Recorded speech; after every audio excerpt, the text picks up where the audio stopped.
Bismillahirrahmanirrahim. Assalamualaikum warahmatullahi wabarakatuh.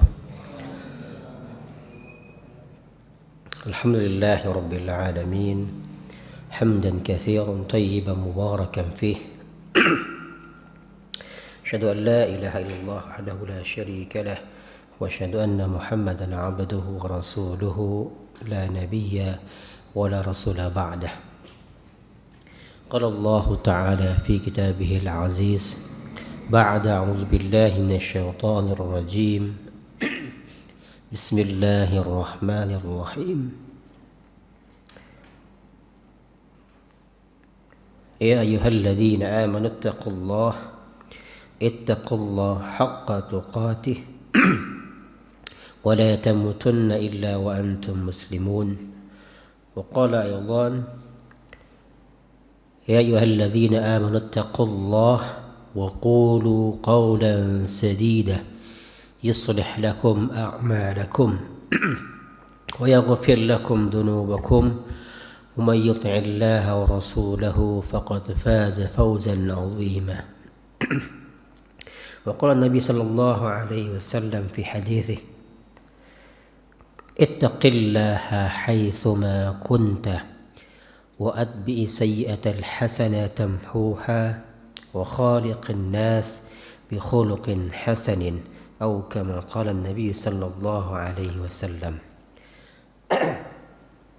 Alhamdulillah sedang jamaah maghrib dan isya insyaallah yang nanti akan kita laksanakan. Segala puji bagi Allah Subhanahu wa taala yang senantiasa melimpahkan begitu banyak nikmat kepada kita. Di antaranya nikmat sehat, nikmat waktu luang, yang mana nikmat sehat ini akan terasa akan terasa ketika Allah ambil ketika batuk dikit, baru terasa nikmat sehat itu mahal. Sakit maka hidangan seenak apapun tidak akan pernah tersentuh kalau lagi sakit gigi. Gusi bengkak dikit aja, di depan ada spaghetti, burger dan komplit dengan segala macam makanannya. Kalau Allah cabut nikmat sehat, maka semua akan terasa pahit. Oleh karena itu alhamdulillah hari ini Allah Subhanahu wa taala mudahkan langkah kita untuk sama-sama mengkaji, mentadabburi ayat Quran, al-hadis dan sebagainya, yang insyaallah ini semua menjadi bekal kita di akhirat nanti. Amin ya rabbal alamin. Karena sesungguhnya dalam hadis dikatakan man talabal ilmi fahuwa fi sabilillah hatta yarji'.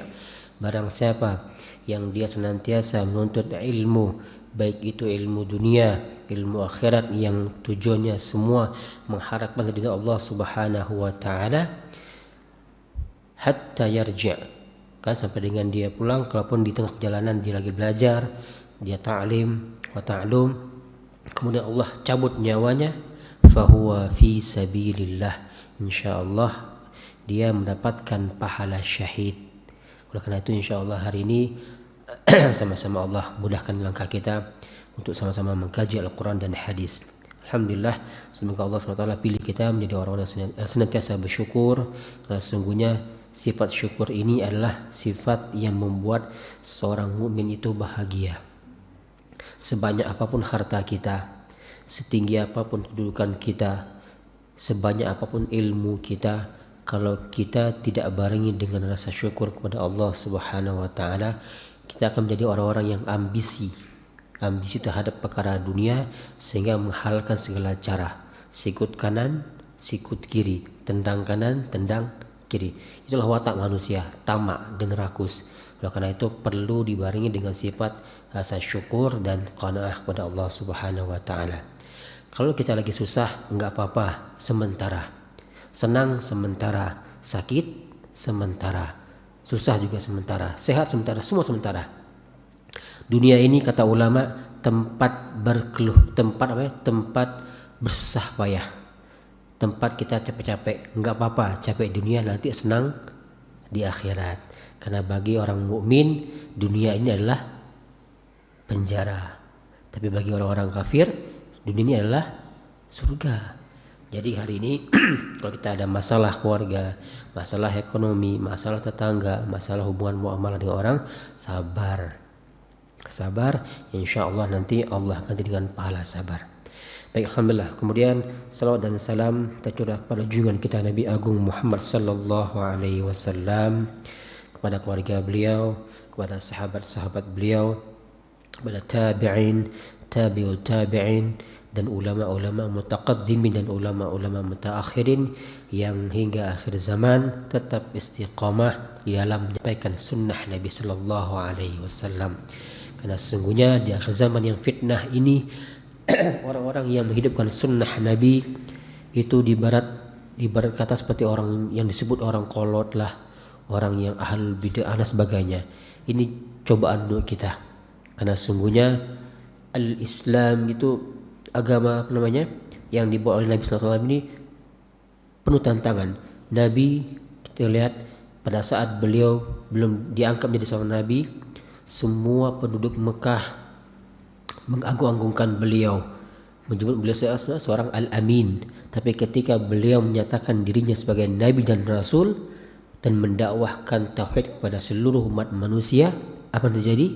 Pamannya sendiri, Abu Lahab, kemudian semua penduduk Mekah menghina beliau, bahkan menjuluki beliau Muhammad sebagai majnun, orang yang gila. Ya, yang dulu disayung-sanjung, dipuja-puja, ya kan? Tapi ketika beliau menyatakan diri, ana nabiyyu wa rasuluh, aku adalah nabi dan rasulnya, untuk menyampaikan risalah Nabi Allah Taala, maka pada detik itu juga Nabi Muhammad dijuluki sebagai orang gila atau majnun. Ini tantangan untuk kita semua. Jadi kalau hari ini yang dakwahnya dakwahnya masih santai, masih adem ayem ya, berarti belum sampai iman nih. Karena Allah Taala sampaikan, ahasiban nasu ayyutraku ayyaqulu amanna wa hum la yuftanun. Kata Allah, apa kamu tidak akan dibiarkan sesekali mengatakan aku ini beriman, aku ini soleh, aku ini bertakwa, sebelum Allah uji kita seberapa kuat iman kita. Karena biasanya akhir zaman ini muncul hijrah sana, komunitas hijrah Pak ya. Kembali lagi kayak eksperimen Solo. Alhamdulillah, subhanallah, itu sebuah gerakan yang sangat luar biasa sekali. Akan tapi kita lihat yang paling penting adalah istiqomah, menyampaikan amar ma'ruf nahi mungkar. Jangan hanya amar ma'ruf tapi juga nahi mungkar. Penting. Amar ma'ruf semua orang suka, tapi ketika menegakkan nahi mungkar, siap-siap dibilang radikal lah. Ya, saya juga kemarin sempat ngobrol sama kakak saya yang di BIN itu. Saya termasuk kategori Ustadz radikal katanya, karena dari Ngeruki. Jadi ada Ustadz Yahya, saya, Ustadz Iim, kemudian Ustadz Rashid, itu masuk kategori Ustadz radikal. Karena apa? Tidak sepaham dengan mereka. Masya Allah. Apalagi kan saya bilang radikal nggak apa-apa, ramah, terdidik dan berakal. Ya Pak ya. Jangan takut bilang radikal, silakan bilang radikal apa-apa. Yang penting ayo duduk bareng, kita diskusi. Dalam hal apa kita radikal? Kalau hal-hal yang sifatnya hal-hal cabang gitu, boleh kita berbeda pendapat, nggak masalah. Tapi ketika masalah usul tauhid, no kompromi. Tidak ada masalah kompromi. Jadi jangan sembarangan wah ini radikal ya, ekstrim apalagi. Dibilang silakan sebut saya radikal, nggak apa-apa. Saya radikal bagi saya singkatannya ramah, terdidik dan berakal. Jadi insyaallah, ketika hujah fitnah itu datang, maka sikapi dengan baik. Kita belum pernah ada nggak mungkin di sini yang dakwah lempar batu? Belum Pak ya. Alhamdulillah, saya pernah sendal saya digembok. Masya Allah, ketika saya dakwah di Cuplik itu ada salah satu warga yang nggak senang, dibilang saya Wahabi. Karena kebetulan rumah saya awal saya di Cuplik, saya bilang saya Wahabi, bilang saya Salafi. Sendal saya digembok, itu hari pertama. Hari kedua sendal saya dipindahkan, satu ke mana gitu, sendal kan. Sampai dia memprovokasi saya dia lapor ke RT, dibilang saya ini provokator. Jadi saya sampaikan mereka, Bu, tahlil itu bagus, cuman kalau sampai berlebihan, maaf, mungkin kayak khalwat antara laki dan perempuan, gabung tawa-tawa hahaha itu faedahnya nggak dapat. Lalu Ustaz nantang loh, antum salafi deh ini. Wah langsung, masya Allah. Padahal saya nyampaikan, dia bilang antum mau tahlil dari pagi sampai pagi ndak masalah, yang penting subuh jangan ketinggalan. Ini tahlil banyak Pak, semua makanan semua keluar, alhamdulillah. Kacang rebus, pisang godok semua keluar, alhamdulillah. Subuh cuma 2 orang Pak. Allah, nangis saya Pak, ya Allah. Masjid sampai maaf, yang wakaf masjid datang, ini kemana nih ya, sampai saya tuh keluarga mereka datang melihat ini masjid yang udah saya bangun dengan tanah keluarga saya, uang saya habis ratusan juta, kok nggak ada jamaahnya. Tapi giliran makan, masya Allah, ya dari kampung sebelah pun datang ke situ Pak. Allahu Akbar. Inilah kita umat Islam akhir zaman. Makanya pentingnya kita punya tasji', penyemangat. Penyemangat kita adalah sering-sering baca hadis Nabi. Insya Allah di situ banyak semangat Pak. Semangat hadis itu ya insya Allah. Karena gini Pak, iman umat akhir zaman ini yazid wa yanqus, naik turun. Ya, kalau mungkin pagi dia taat, malam dia kufur, malam dia taat, pagi dia kufur, mungkin pagi dia taat, malam dia, jadi itu terus imannya.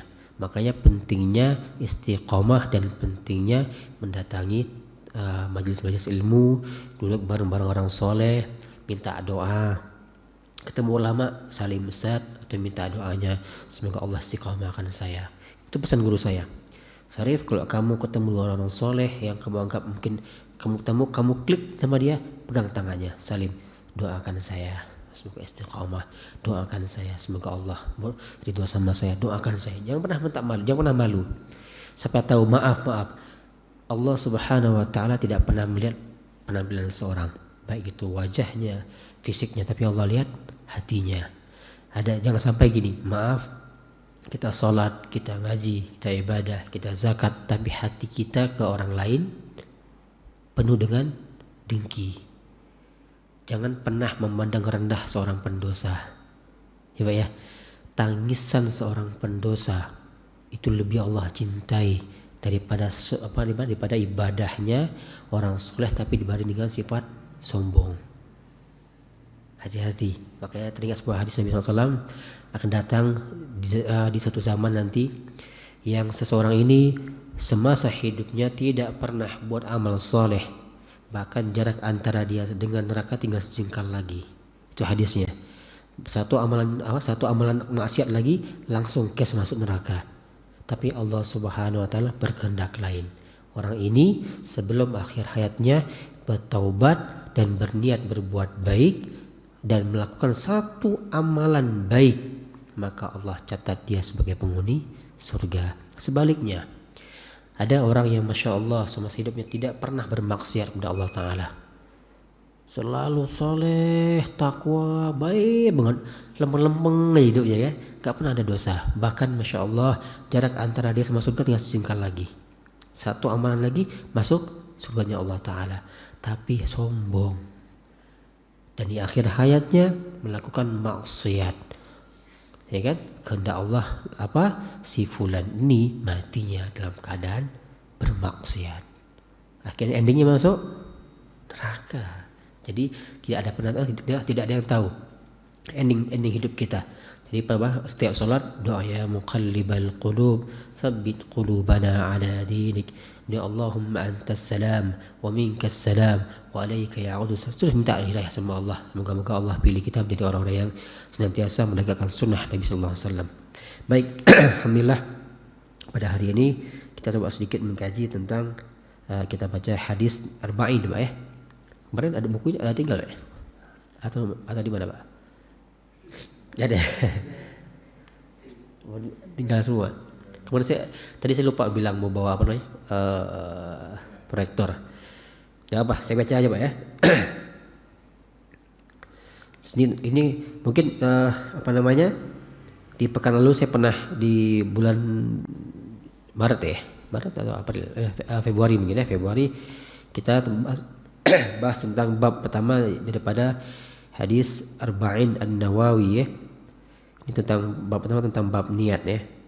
Bab niat, kita masuk ke bab kedua tentang bab perkara iman, iman dan ihsan ya. Baik, bismillahirrahmanirrahim. Mungkin karena kita nggak bawa ini, kemarin sudah saya bagikan ya. Nanti misalnya minggu depan kurang saya bawa lagi insyaallah. Baik, insyaallah ini kita dengar saja.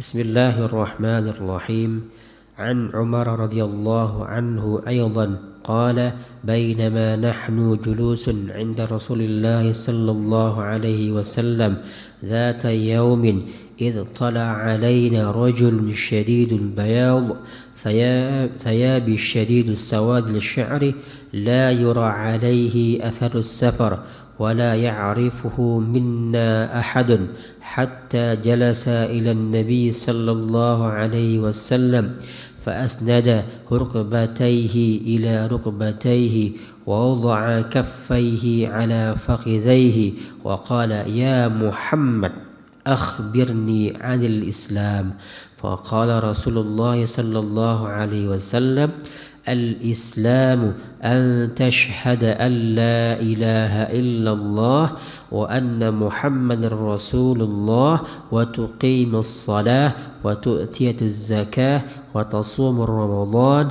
وتحج البيت إن استطعت إليه السبيل قال صدقت فعجبنا له يسأله ويصدقه قال فأخبرني عن الإيمان قال أن تؤمن بالله وملائكته وكتبه ورسله واليوم الآخر وتؤمن بالقدر خيره وشره قال صدقت قال فأخبرني عن الإحسان قال أن تعبد الله كأنك تره فإن لم تكن تره فإنه يراك قال فأخبرني عن الساعة قال ما المسؤول عنها بأعلم منا السائل قال فأخبرني عن أمارتها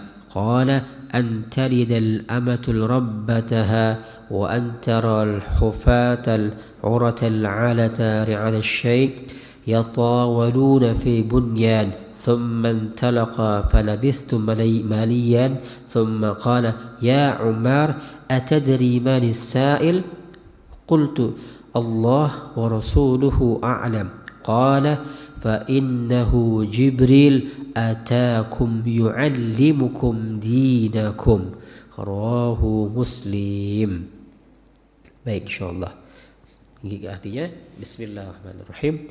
Dari Umar radhiyallahu anhu juga dia berkata, ketika kami duduk-duduk di sisi Rasulullah sallallahu alaihi wasallam, suatu hari tiba-tiba datanglah seorang laki-laki yang menggunakan baju yang sangat putih dan berambut sangat hitam. Tidak tampak kepadanya bekas-bekas perjalanan jauh dan tidak ada seorang pun di antara kami yang mengenalnya.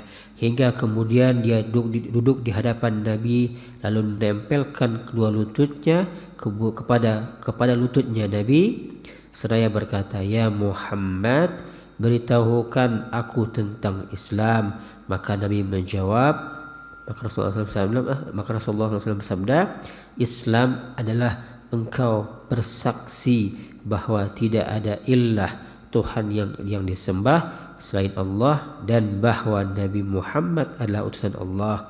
Engkau mendirikan salat, menunaikan zakat, puasa Ramadan dan pergi haji jika mampu." Kemudian dia berkata, "Anda benar ya Muhammad." Kami semua heran.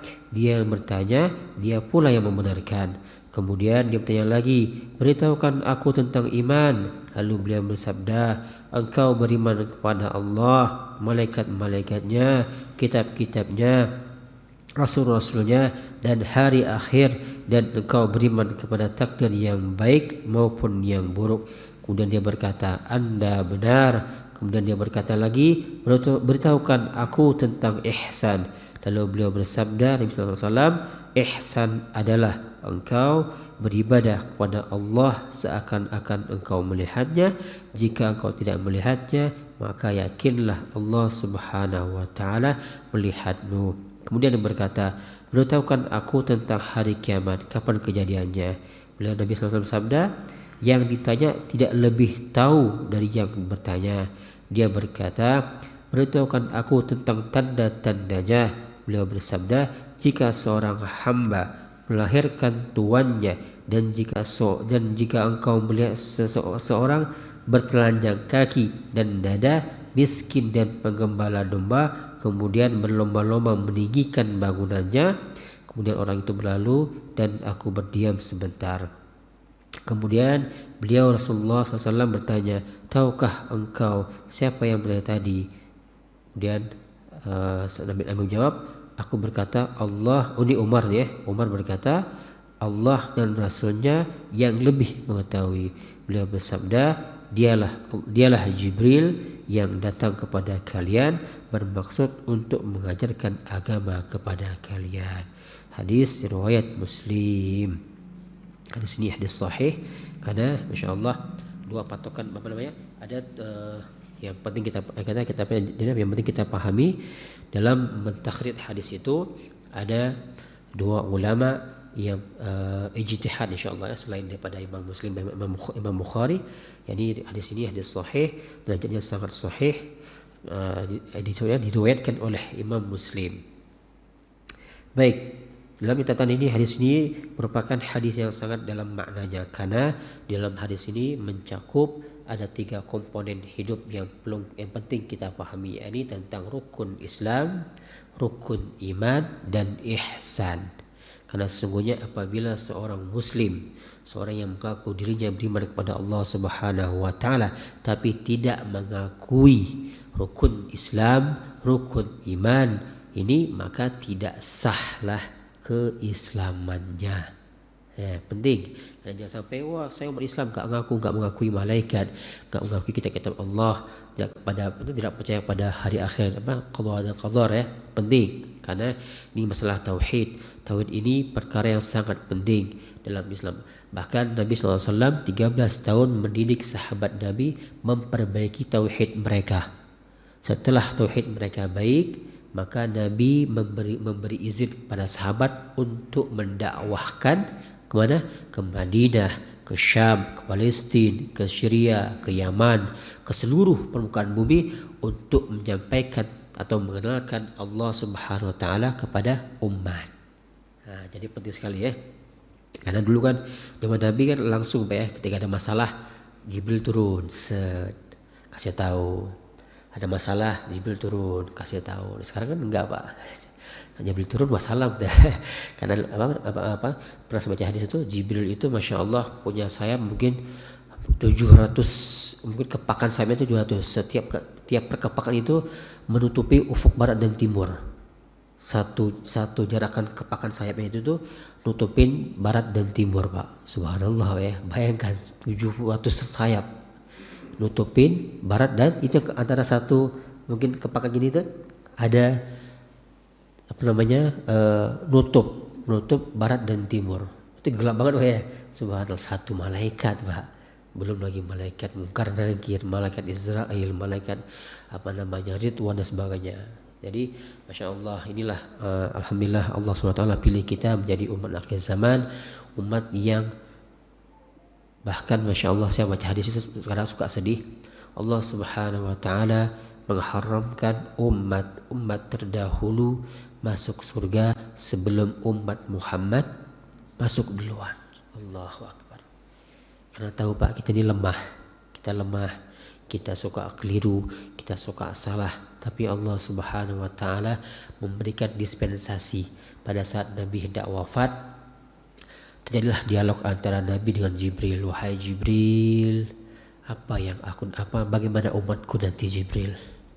Bayangkan Pak, di akhir hayatnya Nabi SAW Masya Allah tanya Jibril, bagaimana nanti umatku Jibril? Apa yang Allah kasih untuk umatku Jibril? Dispensasi apa yang Allah kasih Jibril? Gitu Pak ya. Nabi Pak mau wafat masih tanya kita Pak. Masya Allah. Kita gimana Pak? Udah mau wafat. Mana si fulan? Gimana motorku? Gimana mobilku? Gimana asetku? Masih sibuk nanya dunia. Tapi Masya Allah Nabi SAW telah mencurahkan seluruh harta beliau, jiwa raga beliau, keringat beliau, darah beliau untuk kita umat akhir zaman. Bahkan satu ketika dalam hadis katakan, tatkala Nabi sedang duduk dengan para sahabat, Nabi bertanya, wahai sahabatku, aku itu rindu dengan saudaraku. Sahabat bertanya, ya Rasulullah, bukankah kami ini saudaramu? Bukan, kata Rasulullah, antum ashabi, kamu sahabatku, kamu hidup semasa denganku, kamu bisa melihatku, kamu beriman kepadaku, tapi saudaraku adalah umat akhir zaman, kata Rasulullah. Mereka tidak hidup semasa denganku, mereka tidak bisa melihatku, tapi mereka beriman kepadaku dan menegakkan sunnahku. Masya Allah, ya Pak ya. Makanya setiap hari kalau boleh selawatlah minimal, gak usah nggak mesti hari Jumat, tapi salawat Allahumma sholli ala Muhammad, rindu. Insya Allah Pak, kalau kita banyak selawat nanti insya Allah beliau bil mahsar, tatkala semua manusia sibuk berlari-lari Pak mencari pertolongan, yang dari zaman Nabi Adam alaihissalam sampai Nabi Isa lempar-lemparan, itu datang ke sana, ya anak bisa kasih apa-apa, datang sana semua Nabi melepas diri. Datang satu Nabi, Masya Allah, yang akan siap memberikan syafaat kepada umatnya. Bahkan kasih minum dari apa? Air telaga. Yang barang siapa yang bisa minum dari itu tidak akan pernah haus selama-lamanya. Bahkan saya baca dalam satu riwayat itu, pada saat nanti di padang mahsyar nanti, panasnya itu Masya Allah, matahari sejengkal, ada yang sejengkal kepala. Keringatnya subhanallah Pak, mungkin ada yang tenggelam dengan keringatnya, ada yang mandi dengan keringatnya, bahkan sampai ada yang kelep karena keringatnya, dosa-dosanya. Semua orang sibuk, semuanya, si bapak lari meninggalkan anaknya lari meninggalkan bapaknya, istri, semua sibuk mencari pertolongan masing-masing. Ya, tapi nanti insya Allah ketika Nabi dibangkitkan, apa yang Nabi tanya? Aina ummati, mana umatku, kata Rasulullah. Ya, kita gak pernah baca hadis, kita gak pernah makan hadis, tapi minta syafaat Nabi. Emang ke siapa kita Pak? Ya, mungkin gini, maaf Masya Allah, karena kita mungkin Nabi bukan, ya Pak, sahabat bukan, tetangga Nabi bukan, jiran Nabi bukan, keturunan Nabi juga bukan, tapi sahabat Masya Allah, kaji kita masih bolong-bolong, kita bermaksiat pada Allah, kemudian kita masih sering suzon dengan sama muslim. Surga belum jelas, ya Pak ya. Masya Allah, surganya belum jelas. Dosa mungkin masih pagi dosa, malam beriman, pagi dosa, terus setiap hari. Tapi Allah Subhanahu wa Ta'ala dengan rahman dan rahimnya, Allah Ta'ala bukakan pintu maaf setiap saat. Bahkan saya pernah baca dalam satu hadis itu, malaikat Israel itu yang mencabut nyawa datang setiap hari kepada kita 70 kali Pak. Datang balik lagi. Mungkin kalau kita bagi 70 dibagi 24 jam, berarti setiap hampir 3 menit lah lebih kurang. Ya, mungkin 3 menit kurang dikit datang lagi, lihat, oh si fulan lagi maksiat. Cabut nyawa, jangan, kata Allah, jangan dulu. Mungkin nanti esok dia taubat. Tangan dulu malaikat, balik lagi. Ya Allah, si fulan sedang bermaksiat, ya Allah, tak cabut nyawanya. Jangan dulu malaikat, kata Allah, mungkin bisa jadi malam dia taubat nanti. Jangan dulu buat maksiat lagi, mau cabut nyawa, tahan lagi sama Allah Subhanahu wa Ta'ala. Allah Subhanahu wa Ta'ala baik, Allah rahman dan rahimnya. Semoga kita semua Allah matikan pada husnul khatimah insyaallah ya. Saling mendoakan Pak, saling mendoakan bisalat, jangan langsung buru-buru bangun ya. Jika sebentar hidupkan hati, karena segini Pak, saya banyak nanganin pasien-pasien yang ruqyah itu hampir semua mereka kosong hatinya Pak. Entah itu perempuan, entah itu laki-laki, anak, hampir semua saya lihat hidup mereka sibuk dengan perkara dunia Pak. Kayak gersang gitu. Sholat Pak, tapi ketika sholat itu pikiran ke warung, ke toko, ke pekerjaan, kunci mobil, semua pikiran itu nggak khusyuk Pak. Udah jelas pasti itu syaitan, ya kan? Itu makanya habis sholat jangan buru-buru, duduk sebentar, barang-barang 10 menit 5 menit sambil istighfar. Ya Allah, siapa tahu ini sholat terakhirku, ya Allah istighfar. Kemudian habis sholat doa sebentar. barang-barang ini. Berilah doa untuk keluarga, untuk teman, tetangga. Karena sesungguhnya kata Rasulullah, man lam yas'alillah yaghdabu alaih. Barang siapa yang tidak meminta kepada Allah Subhanahu wa taala, Allah laknat kita, Pak. Allah, kita nggak minta sama Allah, Allah marah, Pak. Minta kan nggak gratis ya, free kan? Minta sama Allah, ya Allah, saya belum menikah, ya Allah, mudahkanlah jodohku, ya Allah. Kalau jauh, dekatkanlah, ya Allah. Ya Allah, aku ingin punya hajat, ya Allah. Minta urusan dunia itu mudah, ya Allah. Demi Allah, mudah sekali. Tapi dia yakin, hakul yakin, ya Allah, sambil ya Allah. Bahkan saya baca hadis itu, ketika seorang hamba mengadahkan tangannya seperti ini, Allah tersipu malu. Ya Allah, hambaku minta ini. Minta Allah, minta. Bahkan maaf, ketika kita punya hajat, Allah belum kabulkan, hati-hati. Di situ Allah sedang menunggu rintihan kita. Ya Allah. Kadang-kadang gitu ya. Kadang-kadang maaf, ketika doa, ya Allah, pengen mobil dikabulkan. Bisa doa lagi gak? Kira-kira ya doa nih, ya Allah, saya belum punya rezeki. Kira Allah kasih, belum Allah kasih cash. Hari kedua doa enggak? Ya, minta doa lain lagi kan? Tapi ketika hajat gak dikabulkan, kira-kira gitu, doa lagi kita. Ya Allah, sambil ya Allah, ini kenapa masalah kasus saya, ya Allah, anak bandel, istri gak turun, uang belanja minta terus ya. Ya Allah, terus ketika rintihan itu Allah suka, Pak. Ya, Allah suka, makanya minta sama Allah. Bahkan Aisyah pernah berkata, sampai urusan garam pun kalau perlu minta sama Allah. Sendal putus, minta sama Allah. Hal sepele, minta sama Allah. Mudah bagi Allah, Pak. Allah tinggal bilang kun, fayakun, jadi. Ya Allah, ini muka mungkin agak pas-pasan, ya Allah. Pengen capis, isi cantik, ya Allah. Hidung mancung, mata biru, belum mata panjang, ya Allah. Kasih, ya Allah. Mudah bagi Allah, Pak.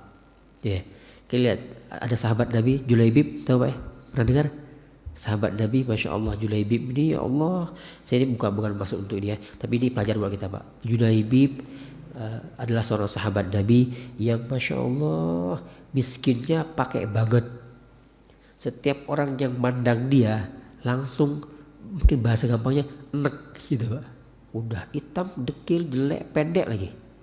Itu Julaibib. Tapi apa Masya Allah, istrinya Allah, bidadari Mekah pada saat itu, Pak.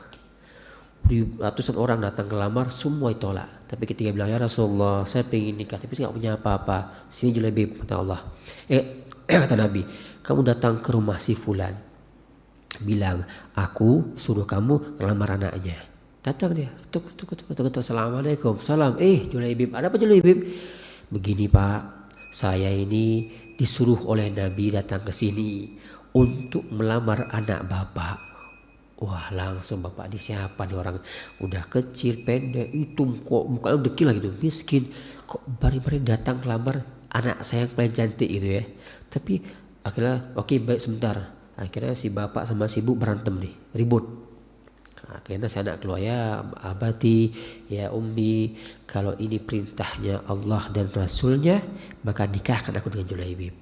Allah, wanita zaman dulu, Pak. Sekarang enggak. Allah, opo ya, gitu ya. Nah, sekarang enggak.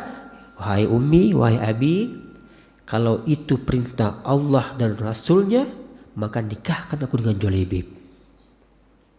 Loh, kamu kan dia enggak mampu. Ini perintah Allah dan Rasulnya, jalankan. Wah, wasolehah, Pak. Masya Allah, dibuka pordanya putih, hidung mancung, mata biru, Masya Allah. Kita pernah lihat akhwat Arab ya, Masya Allah, tinggi-tinggi, nikah sama Julaibib. Satu kota Mekah heboh, Julaibib nih luar biasa nih, dukunnya sakti juga nih dia ya, betul ya. Nah, tapi alhamdulillah perintah Allah dan Rasulnya. Apa kata Julaibib? Wahai istriku, sungguh ini adalah anugerah Allah Subhanahu wa taala yang Allah berikan kepada aku. Si jawab, wahai suamiku, sesungguhnya Allah Subhanahu wa taala telah memberikan sifat sabar kepadaku. Masya Allah. Ini sahabat Nabi Pak, ya kan? Julaibib yang Masya Allah, yang rupanya nggak karuan, miskin, bahkan sampai baju pun dia satu hari sekali pakai, cuci gitu. Tapi Allah perintahkan melalui Rasul, Julaibib datang ke rumah si fulan, bilang, aku minta nikah anakmu. Perempuannya keluar, Masya Allah, perempuannya juga soleh kan? Ya abati, ya ummi, atau ya walid, ya ummi, kalau ini perintah Allah dan Rasulnya, maka sami'na wa ata'na, aku dengar dan aku taat, jalan. Alhamdulillah, nikahlah Julaibib, punya anak turunnya Masya Allah, ganteng-ganteng, cantik-cantik Pak, ya. Nah, jadi nggak ada yang mungkin bagi Allah, siapapun kita, selama kita masih bernyawa, kita masih dikasih akal pikiran sehat, hati yang waras, doa sama Allah, ya Allah, saya punya hajat dunia ya Allah, tolong mudahkan ya Allah. Ya Allah, saya pingin ini ya Allah, dekatkan ya Allah. Kalau ini baik, mudahkan ya Allah. Ya Allah, saya punya usaha ya Allah, saya kurang modal ya Allah, kira-kira langkah apa yang akan saya buat ya Allah, mudahkan ya Allah. Doa sama Allah, kayak kita ngobrol aja sama Allah. Pasti saya yakin kalau kita punya hajat sama Allah dulu ya, Allah dulu, Allah lagi, Allah terus, saya yakin insya Allah pasti Allah mudahkan. Tapi kok apa, dikit-dikit langsung kur tuh ya, kredit usaha rakyat, dikit-dikit bank, dikit-dikit teman, dikit-dikit udah sampaikan dulu. Kenapa? Imam Ali bin Abi Thalib pernah bilang, kekecewaan yang paling terbesar yang pernah aku alami adalah ketika aku berharap kepada manusia. Bayangkan, Imam Ali bin Abi Thalib radhiyallahu anhu pernah bilang, kecewaan yang paling besar yang pernah aku dapatkan adalah ketika aku meminta dan berharap kepada manusia. Masya Allah, ponaannya Nabi Pak, doa kayak gitu Pak. Nah, jadi mulai hari ini insya Allah habis sholat nanti bisa doakan saya, doakan Bapak Bambang semua, Pak Nur, Pak Kurnia, semua doakan. Pokoknya bisa nggak tahu nama, ya Allah Bapak yang baju biru itu ya Allah Bapak asik, doa aja nggak apa-apa. Insya Allah kata Rasulullah, barang siapa yang mendoakan saudaranya, baik kita yang sedang berhadapan ataupun yang sedang tidak ada di sini, mungkin di jauh di dan mungkin Palembang di mana gitu, sesungguhnya dia sedang mendoakan dirinya sendiri. Jadi doa jangan pernah pelit, ya Allah saya punya hajat ya Allah, tetangga saya ini belum paham agama ya Allah, mudahkan ya Allah, turunkan hidayah ya Allah aku sayang sama dia ya Allah. Jangan pernah memandang sesama muslim atau dengan makhluk Allah lah dengan pandangan benci, jangan. Hatta Masya Allah, hatta dia ahli maksiat sekalipun, jangan pandang benci. Misalkan maaf, ada yang bertatu, masih duduk di angkringan, bayangin, ya Allah, suatu saat nanti Allah gerakkan hatinya datang ke masjid, ya Allah, bismillah, yalah, assalamualaikum Pak, monggo Pak, salam, siapa tahu asbab hidayah Pak, ya kan? Mungkin ketemu, Bapak ini belum sholat nih, pripun Pak Adi, dengannya Pak Adi ini teh Pak Adi tinggal mana, siapa? Kenapa gitu dakwah Pak? Jangan, maaf, jangan kadang sampai kita sedikit baru hijrah merasa wah ini ahli maksiat, ini neraka, ini surga. Jangan, terlalu luas Pak surganya Allah itu, luas sekali. Bahkan ulama pernah mengatakan surganya Allah Ta'ala itu sejauh mata memandang, dan tiap level surga itu 70 tahun perjalanan. Masya Allah. Jadi insya Allah semoga Allah pilih kita, Allah istiqamahkan kita, dan yang paling penting adalah istiqamah ya Pak, istiqamah. Doakan saudara kita, insya Allah nanti kalau kita doakan orang lain, Allah akan doakan kita. Pasti saya yakin kalau kita sering mendoakan orang lain, timbul rasa mahabbah, rasa sayang, rasa cinta. Oh ya Allah, sudah kenapa ya belum sholat ya Allah? Ya Allah kenapa ya tetangga aku gak sholat ya Allah? Ya Allah kenapa tetangga aku belum tutup aurat ya Allah? Tetangga aku masih minum ya Allah. Ya Allah gerakkan hatinya ya Allah. Ya Pak, makanya jangan pernah memandang rendah pendosa, karena sesungguhnya orang yang pernah dulu hendak membunuh Nabi SAW, orang yang pernah hendak menghancurkan Nabi dulu, orang yang paling benci sama Nabi dulu, sekarang jasadnya terbaring di samping Nabi SAW. Siapakah dia? Umar bin Khattab radhiyallahu anhu. orang paling galak tuh Pak di Mekah. Saya pernah ketika di Mekah itu saya silsilah Umar itu. Memang ada Pak, masih ada terahnya Umar itu. Badan tinggi Pak, tinggi besar. Di Turki ada tuh, dia bilang sih masih ada terah, cuman badan tinggi Pak, tinggi besar itu. Saya bilang mungkin setengah gitu Pak, mik gitu. Putih badannya Pak, tegap. Wah, gimana Umarnya gitu ya. Umar itu Masya Allah naik kuda tuh Pak, kakinya tuh sampai nempel Pak, saking tingginya Pak, tinggi gede. Bahkan Umar tuh saya pernah baca riwayat itu, Umar tuh kalau bilang saya Muslim, kalau kita tahu kan, kalau ente menang ada kasih ente unta atau apapun, tapi kalau ente kalah masih Islam, ayo kita gelut Pak, dari pagi ke pagi Pak. Masya Allah, pagi ke pagi dia turun gunung berantem terus gelut. Namanya sama kayak main kayak sumo gitu, banting mungkin sini MMA gitu ya, gulat gitu. Satu hari nggak berhenti Pak. Alhamdulillah Umar menang. Akhirnya semua orang masuk Islam. Jadi kan dakwah ada yang lembut, ada yang keras, itu terima. Yang penting tolak ukurnya Al-Quran dan Sunnah. Oke. Baik, insyaallah. Baik, sekali lagi, yang baik-baik datang dari Allah Subhanahu wa taala, yang lemah, yang khilaf, yang salah, tutur kata yang kurang baik datang dari saya pribadi. Hanya kepada Allah saya mohon ampun, dan kepada jamaah sekalian saya minta maaf.